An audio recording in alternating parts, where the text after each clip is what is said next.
नमस्कार मंडळी, झटकीपट भाजी बनवण्यासाठी अशा प्रकारे ग्रेव्ही तयार करूया. त्यासाठी प्रथम तेलात 4-5 कांदे कापून अशा प्रकारे कापल्यानंतर तेलात चांगले परतून घेऊ.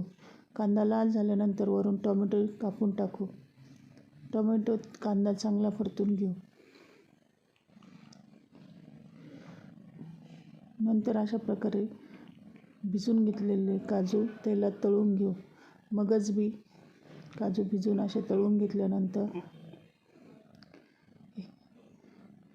हे भाजून घेऊ. मगज बी आणि काजू तळल्यानंतर कोथिंबीर तेलामध्ये अशी तळून घेऊ.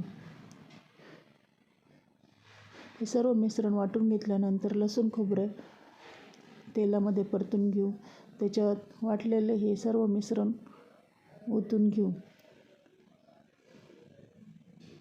हे सर्व मिश्रण पाणी आटोस्तर याच्यात पाण्याचा अंश राहून द्यायचा नाही. हे 5 मिनटं परतल्यानंतर अशा प्रकारे घट्ट